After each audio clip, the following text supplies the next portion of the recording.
Most Americans are obviously against racism. No one wants to be titled a racist. But as we continue to grow on this topic, we find that sometimes it's easier to be complicit in racism than maybe we first thought. Pastor Uni Cunningham joins us in the studio for a conversation on that and more.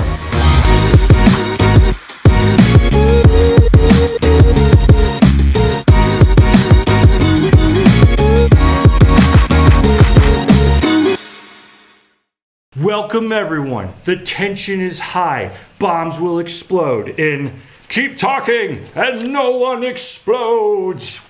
Nobody explodes. This is a game, very intriguing. Olivia will be the only one to see the bomb. We will have a bomb defusal manual. She needs to describe the bomb to us, and then using various pages throughout this, we need to try to deduce what she needs to do to solve the bomb. So, let's give it a shot. Olivia, take us into the first bomb. Let's see if we can do this. Alrighty. We've got wires to start us out. All right. There are 3 total wires. 2 of them are black. 1 of them is blue. Say the colors again. Black, blue, black. All right. If there are no red wires, cut the second wire. Alright, we're good. Woo! That was Symbols. quick. Symbols. We've got a TB looking symbol. A Tuberculosis. Candle holder looking symbol. A face with a tongue sticking out. And a C with a dot in it. C dot, tongue, candle holder. Got it. What else? TB looking symbol. All right. Candle holder, tongue, TB, C. I agree with that. Alright, looks good. So if you ever play this at home, like you got to read all the directions, try to figure it out really quick. But when we're doing the symbols, first off, we have to figure out which of these columns has all the symbols she said. Then we have to read it back to her in the order that that column says the symbols would go in if they were present. I've got a big blue button that says detonate. Is there one battery on the bomb? See if you can find a battery. Yes, there's 1 battery on the bottom. And the button says detonate. Yes. Press and immediately release the button. Okay, we're good. Hey! We solved the bomb! Solved. That one was pretty easy. It's the And first bomb. how much time do we have left? 2:52. Ooh, all right. Okay. I'm trying not to get paper noises in the mic. Is that annoying? No. All do right. it. We are starting the bomb. Okay, let's start with Simon Says. Oh, I got it. What's up? Blue. Blue flashed. Yes. So if blue flashed, press red. Well, wait. Does the serial number contain a vowel, or does it not contain a vowel? Okay, blue flashed twice. Now I have to look for a So I serial would- number. Yeah. Well, no, if it moved forward, then we got it right. We were lucky. So now you do red, Okay. red. If it's blue, blue.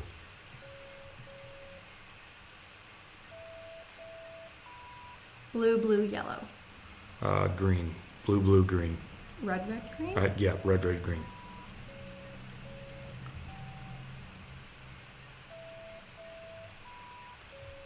Okay, so it was blue, blue, yellow, red. So red, red, green.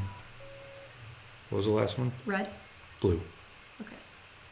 Red, red, green, blue. Oh, we're green. Cool. Hey! All right, we've got symbols. We have a squiggly, looks kind of like an H with a curly Q coming off the bottom. Yep. Got it. Cool. All right, the next one is either a very cursive O or maybe a Q. Got it. Or just a swirl with a really Yeah. long... Okay. Backwards E with 2 dots above it. Yep. And the head and neck of a stick man. Yeah. Okay, so E, head, Q, H. Cool. So we've got more symbols. This time we have a C with a dot in it, a smiley face with its tongue sticking out, a backwards 3 with antennas and a tail, and that TB symbol again. Okay. So you want to do smiley face, TB, C, and then backwards 3. All right. Solved with 222 left. Oh, wow, we did it already. Okay. Are we doing another bomb? Sure, why not? All right. Do we want to go for a harder one or? Go all the way. All right. We're going to That doesn't skip sound ahead like- a few bombs then. Skipping bombs. that What could doesn't go sound- wrong? That We've doesn't got sound like a good 3 idea. minutes, 3 modules, 3 strikes. 3 minutes, okay. So we're doing one with modules that we haven't seen yet that they expect us to know. We'll probably be in trouble. It's Seems fine. fine. Yeah, here we go. Let's do this. All right. Simon Says.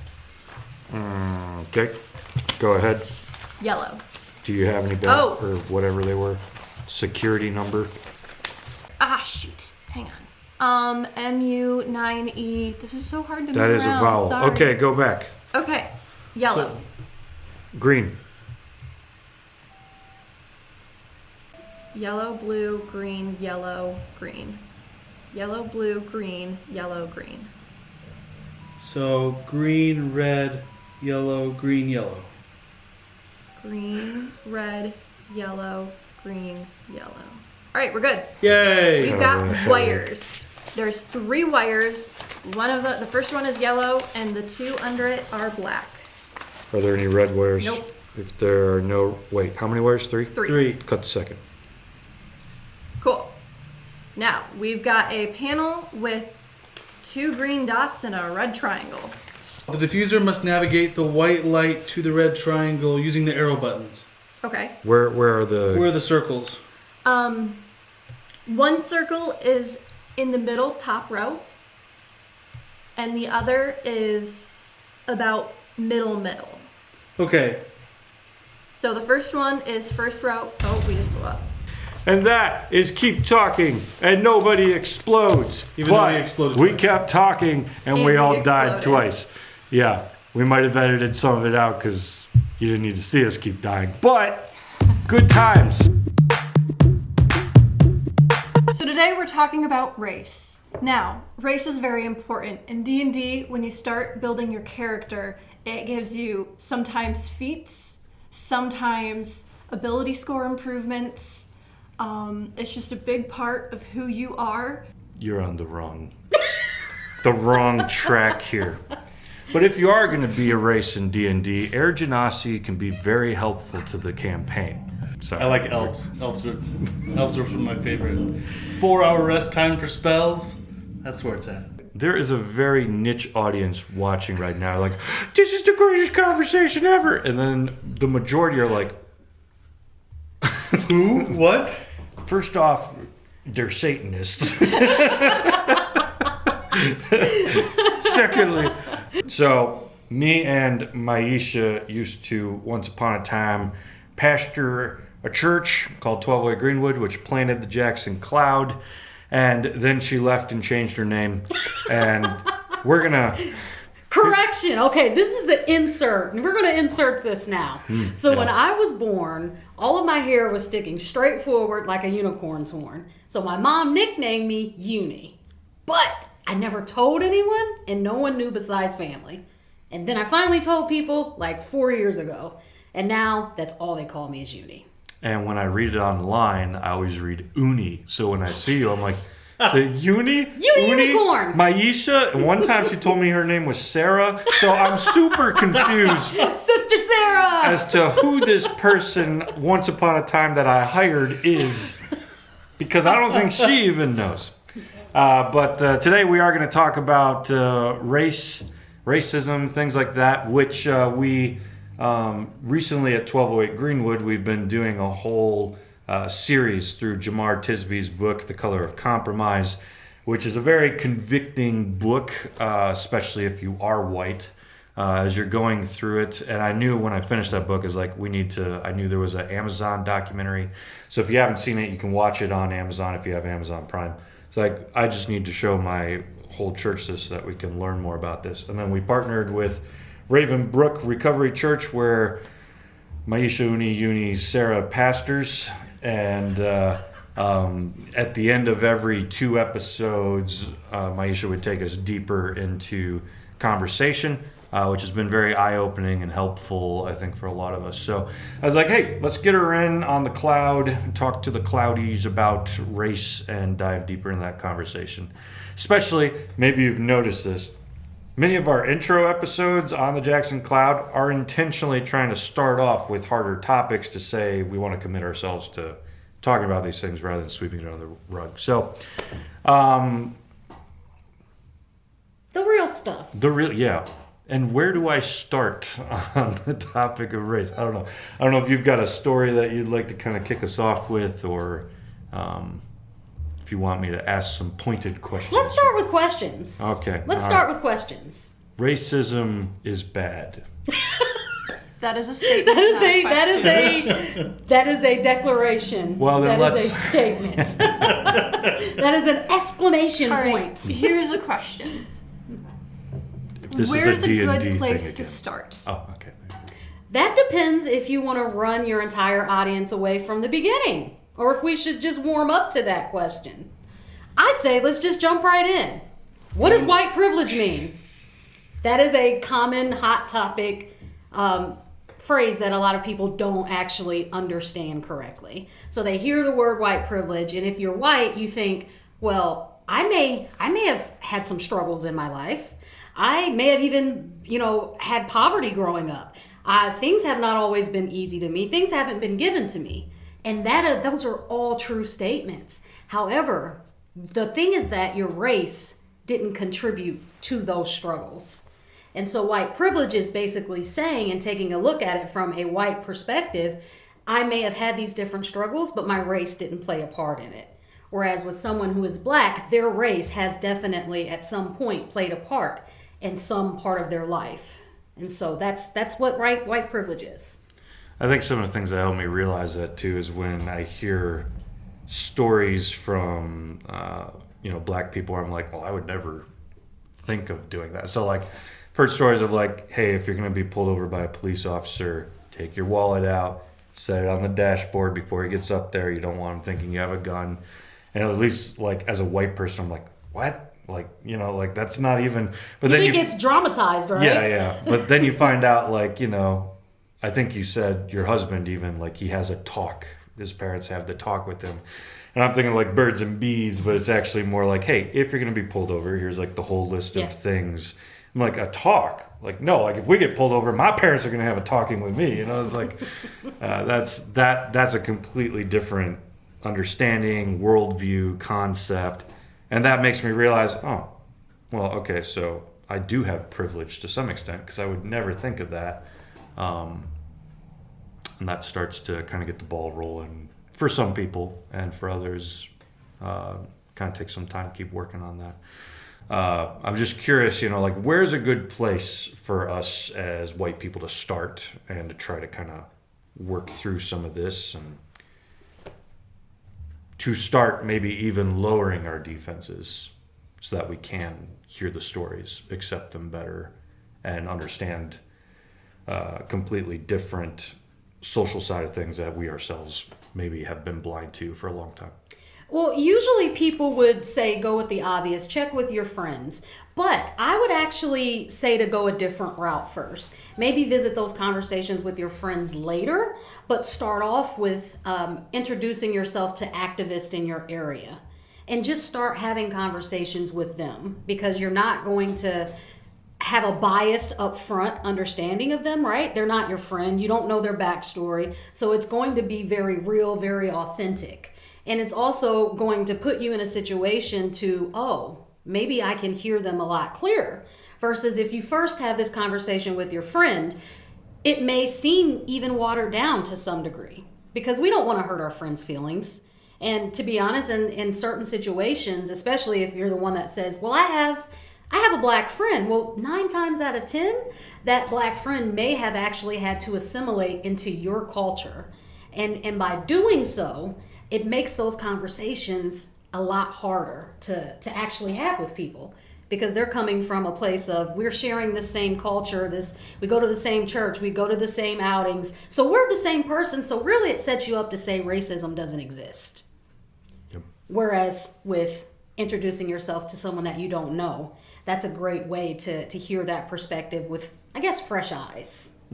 Well, I wouldn't be surprised if most white people, especially right now, have eventually used that line of my black friend. Right. Whether it's the one we have or us lumping everyone who might be black under one black person's. My husband is the black friend. Yeah. Like, he's totally the black friend. And, I mean, I'm the black friend. So, yeah. Any questions on you guys before I keep prodding? I said the first question. It's your turn. See, we shouldn't have second began with question. white privilege. Well, no, I think it's an important place to start because it's probably the hardest part. You know, like It if is. you haven't experienced those things, you're kind of blinded at first. And I think so. While we've been going through Tisby's book at church, there's another book. Our entire conference, the Southern Michigan Conference of the Free Methodist Church, all of our pastors have been required to go through Wide Awake by Daniel Hill, and in that book, here was something that I hadn't heard before that for me was kind of like, oh, you know, I never thought of it that way. He was at a meeting where some presenter was like, recognize that white people to some extent have their own kind of trauma. And this was not like, he was saying this is nothing like black trauma. The trauma that they have is when they hear about the history of everything that they've done as their own culture. It's hard to carry that weight and you want to get rid of it. Dissociation. And so you start to rewrite history to some extent. You kind of raise up certain white people as like saviors to step in and all this stuff. You know, like rather than what happened with us taking land away from Native Americans, we retell it as kind of like a glorious God-given purpose. And in some ways we do these things because we can't handle the truth of what we've done. And so we don't want to own up to it. And so there's also this kind of like white trauma to some extent where it's like when you have a traumatic experience, even if you were the offender in it, you have to kind of recognize what you've done, own up to it, ask for forgiveness, things like this. And I'm curious what you do with all that. listening to kind of your premise or your summary even of that, I can see how that's actually played out. I'll use an example with my little sister. So you guys know my little sister, but the viewers don't. We have an 18-year age difference. And so when she was 12 years old, she'll be 18 this year.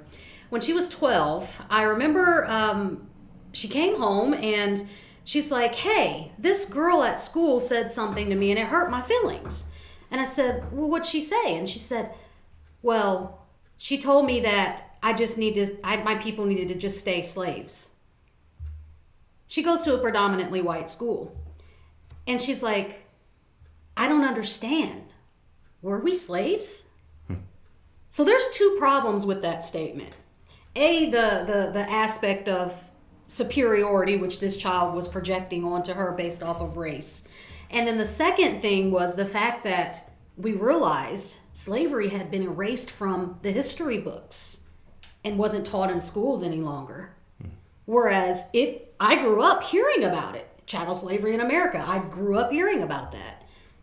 At 12 years old, she had never once heard that African Americans were slaves. And that was troubling to me. So I do think that there has been a whitewash of American culture, and that has put us to a place because it's more comfortable, right?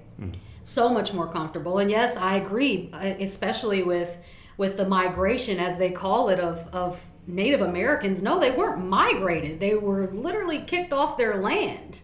Like, that's not a migration by choice, you know? The Trail of Tears, that's not even mentioned in school anymore. And so these different aspects, and I use the phrase whitewashed, not to offend, but to describe this aspect of creating something in your likeness so that it's easier for you to understand and explain. Which we see has been done with Jesus as well. Hot topic!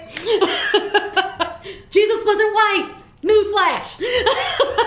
It's actually kind of hard to find a white person in Middle East. No, let's see, what do we got up there, right? But what do conquering nations tend to do? They take cultures, they assimilate cultures into their own. They create things in their likeness because that is their cultural understanding, what is comfortable for them. And so that's just kind of like, a couple of things to think about. Is that even within the Black culture, we have a tendency to do that. Even within Asian American culture, we have a tendency to take something and then we do make it our own, but then we make it into our own image, which God calls idolatry, which is another story. Yeah, which I don't know if you've ever watched a movie where like that person doesn't belong. Like I think it was Exodus. Did we tried to watch Exodus and Christian Bale? I'm like, I couldn't. Why is everyone else in this like? Fairly European. Well, he especially though is like, why is Moses just super white? Well, that and wasn't there Hermione, the actress that plays in Harry Potter, Emma Watson. Yeah, like it didn't make any sense that they were there. But was also, she in that? She was. Okay. But then also in the Great Wall movie. Yeah. Wasn't that terrible? Matt Damon randomly the white guy here to save the Asian people. It's like, what's happening? And we call that a white savior complex. Yeah. Which is, I mean, granted, some of the action in that movie was fun, but it was too hard to look past that. Yeah. That casting. It's like the culture of absurdity, right? Well, I think that's some of the trauma that I was thinking of is like, we make a movie. It's about how racism's wrong, but there's always got to be that one white guy who's like, I knew it before everyone else, It's like, and it's like, that's where we're trying to get rid of our trauma. Like, we don't want to see the main character who's white be a racist. We want him to be like the one who saves us all in that time period, and that's hard, I think, sometimes to deal with it. So, here's a question I was thinking based on what you're saying. And I heard a pastor friend of ours give an idea that for me really helped me make sense of this was a good way to organize these thoughts. But with like statues coming down, things like that. So on one hand we have this like you saying like, let's not forget we were slaves. It's troubling that my sister didn't know that. But then on the other hand we have this let's remove statues where some people would say like these are historical things to remember. Where are these lines trying to sort out, like, forgetting history, remembering history? Does that make sense? Oh, yeah, it makes perfect sense. And I've got one word, museums. Mm-hmm. Museums, I mean, what are the point of museums? They are to preserve history. And while racism and chattel slavery in America is certainly not the only aspect of America that exists, and it's not the only aspect of history when we look at American history. However, it is a very important part of American history, and it does deserve a place where people can go and can learn about this. But even just the erection of the beginning of those statues, the timing of it was during the Civil Rights Movement. It wasn't even created, after the Confederacy. It was created many years later as if to say, know your place, Black people. So we're going to put this here as a physical reminder. And that, you talk about trauma, that has even lasted within the Black culture, generational trauma as we speak. And so I think those are great points and great places to start those conversations. Yeah. Were you going to say something? And so I'm with you on a lot of the statues coming down, but some of the ones that, are starting to get targeted that were, that don't even have as much of a connection to that were like put up way before that. So like the Washington Monument or like the Lincoln Memorial and things like that. Like I feel like those should stay because those weren't a response to the Civil Rights Movement. They were put up before that, and they've been there for a long time. I can see that. I've only heard of maybe one or two articles that I've read where someone even has mentioned, hey, let's make a movement to try to actually bring down the Lincoln Memorial. Like I don't think there's a big movement for that though. There's not a big push for that. That's just maybe a couple of people here, then I say a couple, maybe 100, a couple, right? But nothing like where we see the movement of like removing the Confederate statues by any means. Yeah. Whereas it's a conversation starter, I think, too, in itself. Like, even for the most part, like, let's talk about that. Because even our heroes, right? Our heroes, it's like, oh, Abe Lincoln, right? Free the slaves, yay, hero. But he also said that black people were still inferior. So, like, what does that mean? Let's talk about that. And so I think that's a conversation starter. But I get what you're saying with that. Like those that have been there before that time that have, almost have become like tourist attractions for learning history, but they're like museums, but they're open air museums. For me, I feel like those should stay. But some of the other ones that were put up like very quickly and are very much Confederate based, I think those ones can come down. Yeah. And I will add in there Christopher Columbus. I think his statues need to come down. I'll just say it. He was a rapist. He was a rapist and a pillager. Sure, you can say, yay, he, came to America, he conquered the people, but really he raped and tortured people and stole their land. I don't think that should be praised or glorified by any means. And I think over time... And that's not Confederate based. Well, that's all part of that, maybe that white trauma again. It's like we worked it up one way to remember it in a way that doesn't make us think about it. But then there's this, well, we need to stand back and look at the facts.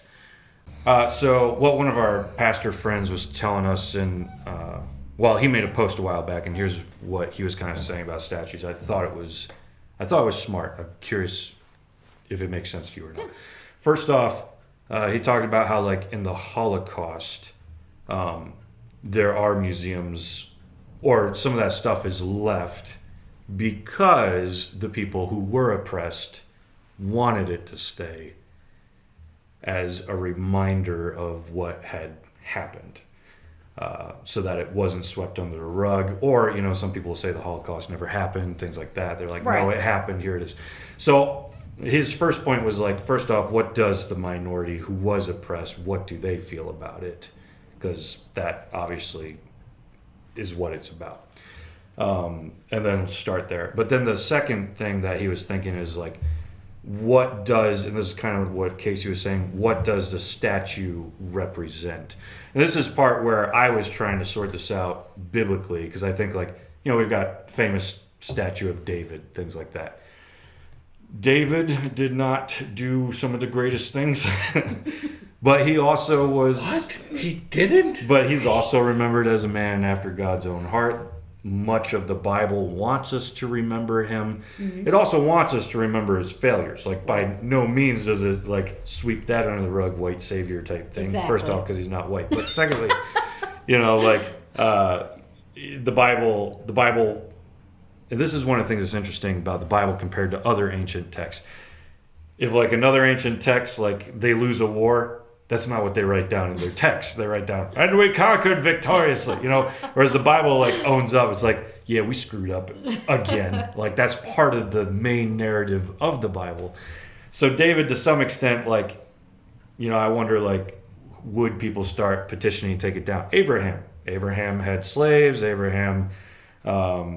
basically turned Hagar into a sex slave, and then when he was done with her, kind of disposed of her. And yet he's the father of where eventually Christianity will come out of. Now, again, the difference is the Bible wants us to know he messed up. It calls out his failures time and time again. It does that with all of our heroes, and that's part of the beauty of it. But at the same time, would we toss those things over because there is wrong? Well, what does the statue represent?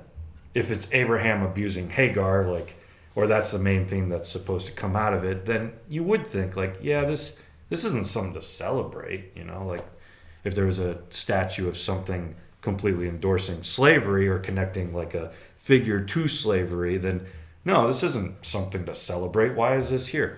But is it a statue of Abraham in some other light reminding us, or David in some other light reminding us of something better then what? So I'm curious. First off, I'm rambling. Does that No, make you're not sense? rambling. And then- I'm following your train of thought. Yeah. I like this train of thought, so we're going to run with that rabbit trail. So I think, for me, I think you hit it right on the nose at the beginning part of it, where you introduced what is the culture that's related to this say, right? So like what were the Jews going to say about the Nazi paraphernalia and things of that nature, and the memories of that? Like, what do they think about it? In the same way, I would argue, like, what do the Jews feel about having a statue of David or a statue of Abraham? Like, I've visited, a few temples, and I have not seen any of those. Like, I haven't seen them put them up, and that doesn't mean they don't exist. My scope of the world is very limited, but that's a good place to start, right? What do those who, have founded Judaism or who are part of Judaism believe in relation to that? I think that's where the answer lies. And it doesn't mean that every person in every group is going to agree 100%, right? We have quite a few black people. You'll see them posing with Confederate flags where the majority of us are like, no, right? But there's always that pocket, right? That pocket of resistance. But overall, what does the majority think and feel in relation to the culture? I think that's a good place. You're right. Context matters too. Well, and I'd sorry, go ahead. No, I was just agreeing. Yeah. Well, I'd suggest that starting with famous people is not always the best place to go to find your... If you have a famous black person, be like, no, life isn't hard. It's like, you're famous, Like, it's probably not going to be as hard for you as it was for others. When I saw a worship leader who's famous, like, post this, God wants all your dreams come true. I was like, all of your dreams have come true. Like, of course you would say that, but from another theological perspective of 99% of the rest of the world who don't have all their dreams come true, 99% of all black people who are like, haven't experienced the nice fame that you're talking about where everything goes well. I would pay attention to more of a majority than a minority, and typically... Right. Though in this case, you're listening to the minority majority. Correct. Yeah, I think another... Now we're all confused. No, I'm with you. Minority, majority, Kanori. Yeah, I just made that up, Kanori. I don't know what that is, but I'm gonna it's a Google new word it. today. 2 N's. I would have spelled it with an Did you mean Kanori? R-I-E. That's how I would spell it. C-A-N-O-R-E. Kanori. That's how I would spell it. Like that? No, I-E. A Kanori. That's the way that you're spelling. No. Yeah, like that one. Kanori, yeah. What is that? It's a name. It's a name. It's a name! And something that has to do with Ragnarok. Oh, that's fun. Thanks, Hulk. It's a Hulk, a Kanori. Yeah, we've gotten way off track now. That's great. Way off track, yeah. Yeah, is there anything else anybody There's wants no coming to... back from that. Yeah. Well, we've already talked quite a bit, and there's been a lot of useful information. Thank you very much. And may I just say, like, having friendships and churches across diverse lines creates a lot of space for better conversations than just, like, yelling at each other about things and, Absolutely. and whatnot. So I'm just happy that we could bring you in and just... not have us tell everybody how you should feel or think, but have someone who understands it. And like you work with organizations here in Jackson that are fighting that. What can people do in Jackson to further get involved? Yeah, there's a couple of things. You can meet with activists in your area. Look up activists in your area. We're talking about Jackson, so our area. Look up activists in this area. They do exist, and they are open for conversation. Get involved politically, what that looks like. Do your research. Do your homework on candidates. Know what they believe. Know how voting will influence locally. Because we always talk about the presidential campaigns, right? But we forget that it's those local decisions and those people locally who are going to impact you the most in your everyday life. So those are great ways to get involved there. We have a local chapter of the NAACP. There's plenty of information available there as well. So those are all some great learning places. But just don't be afraid to have those conversations. It's going to be uncomfortable. It is uncomfortable. It will be uncomfortable. And if it's not uncomfortable, then you're probably not having the right conversations to begin with. That's a good word. So go be uncomfortable, and we'll see you to make you more uncomfortable next time.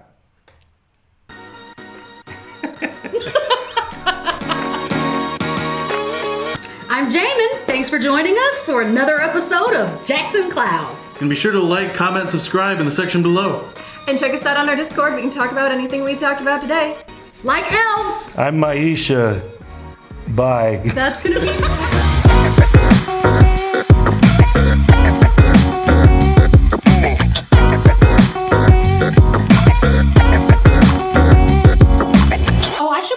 preface that I have a bias against idols anyway. Statues, I do have a bias. Okay. It's quite obvious. Like, I have a bias against those. I don't care what the statue is. I don't get it. Like, I struggle with that. So, I don't know if that needs to be clarified or not. But No, I think we're good. When you pass away, we'll have a statue made saying, I'm against statues. Uni Cunningham /Sarah /Uni Uni. We'll make sure that your tombstone does not come out of the ground, but just sits in it. That way it cannot be considered a statue. Yay! And I'll die right behind you with a giant angel statue overlooking yours specifically. As long as it's a weeping angel, so everybody from Doctor Who can be terrified. Weeping And angel. now we're back to only 5% of people understanding what we're talking about. Which brings us full circle. 15. Catch you Big later. Show.